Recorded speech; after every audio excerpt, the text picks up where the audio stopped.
Okay. So, that being said, one of the similarities is actually the goal to make money. So I'm not making any money off these videos, but the majority of new media does make money. I don't know. You really don't think so? I think that when you think about like how much there is, because there's that Dr. Pepper commercial with the lady who does makeup videos. Yeah, but she makes money now. But Dr. Pepper is her sponsor. 8 people have made money doing those videos, whereas like 200,000 people make those kind of videos. That's a good point. So, But I don't know how I feel about that one.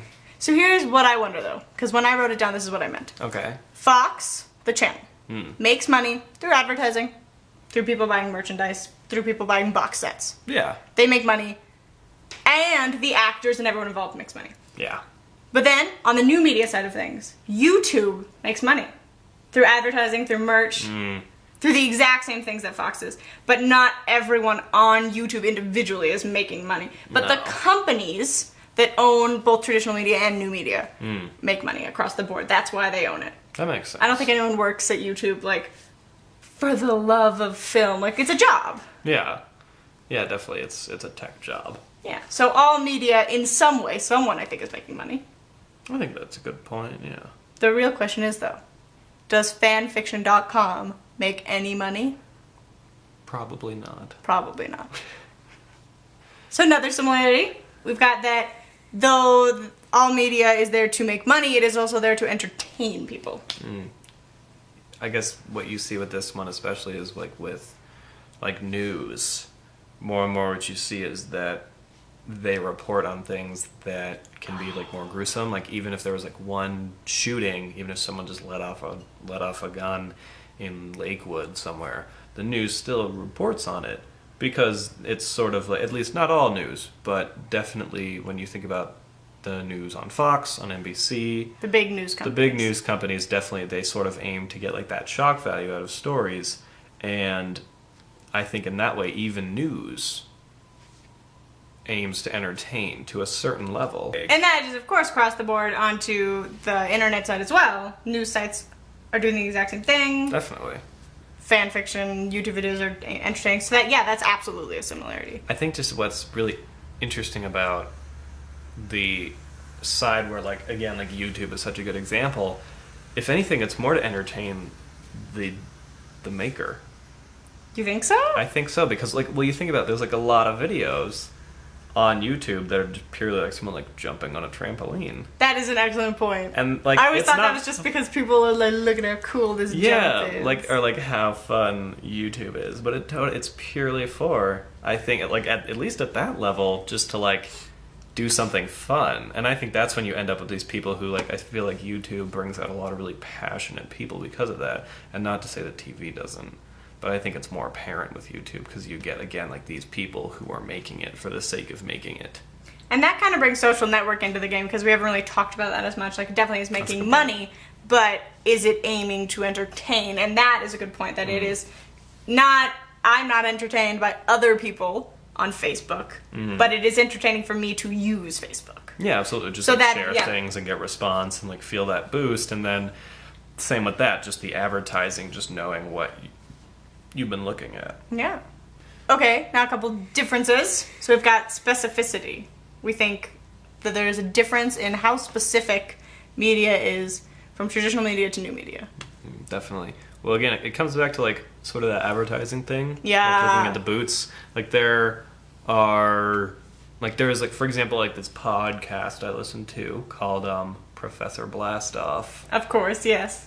One of my favorites. It's supposed to be like a sciencey topic thing, but mostly it's like three good friends having a casual conversation and like really funny inside jokes come out of it. And it's so specific, but due to like social media and PR, it's gotten a lot of attention, even though it is so specific, just like these three people and guests that they bring on to talk about this topic. Sort of. Like, it isn't even really about anything, but in that sense it is so specific. Yeah. Because there's not a lot of space, I think, on old media for things that aren't specific. And I wonder if, I've always kind of thought that tied into the money-making thing. So I think a lot of TV shows, unfortunately, to make the money that they need to be making, lose a little bit of specificity. So they'll go into plot lines, they'll do the plot lines that every show does, the switching bodies plot line, and the we're handcuffed together plot line. They'll do every plot line to make money. Yeah. And maybe that podcast doesn't have to make money so much that it needs to use those gimmicks, kind of. Yeah, and that I definitely. think increases how specific you can be. Yeah, absolutely. So you get the people who, like, just do makeup videos. Yeah. And that's all they do, but you... Because they don't need to Yeah. appeal to anyone who doesn't want to watch a makeup. Yeah, but the odds of, like, something like that ending up on, like, prime time are so unlikely. Because not everyone wants to watch it. Exactly, but that's the cool thing, I think, about newer media is that it allows space for that. So you get people who are just, like, making videos of, like, the best way to color model trees for your railroad set. Plus, I think the hysterical thing, because we think about, like, oh, not that many people want to watch the model train set, Yeah. but it's still 2 million views. Exactly. Because 2 million isn't actually that much. Like, I think that's the coolest part. Yeah. Is when we're talking about these, like, little specific niches. They're huge. They're giant. Like, 100,000 people want to know how to do a specific eyeliner thing. And No, it's just- completely. And then you end up with people, I think that's what is also really neat about new media is it brings out, it connects people who are weirdly passionate about model train sets or making videos about media. Yeah. And you get connections through that, and I think that's really nifty. Yeah. So another one of the differences we came up with between new media and traditional media is actually how much editing and filtering goes into the media. So when a book comes out, it has been looked at by 100 different people from all different walks of the making book life. But I don't have to show this to anyone to upload it to YouTube. There's no, I mean, I hope that YouTube checks that this isn't just like porn or like I'm just cussing. Like I hope that there is some sort of filtration, but there isn't like Not immediately. Not immediately. So if I'm saying something that is confusing to the audience, no one checks it. No one takes it away. Yeah. Someone would take away something in a movie that does not make sense to a huge group of people. Unless it like was supposed to be an inside joke. Exactly. Yeah. So the filtration thing is definitely cool. It is cool. Yeah. But is it good or bad? I don't know. I think that it's kind of an in-between thing. Yeah. I think that it can be good and it can be bad because then you end up with a lot of things that are filtered to a point where It's censorship. and it doesn't feel like anyone made it. Yeah. It doesn't feel like anyone's vision. So another difference, and a kind of more negative difference because we realized we're kind of just getting really excited about new media. But one of the differences is there's an age barrier to new media that doesn't really exist in traditional media, I don't think. And it just arises from technology. My grandma does not need to know how a movie theater reel has changed since she saw movies when she was little to go to the movies.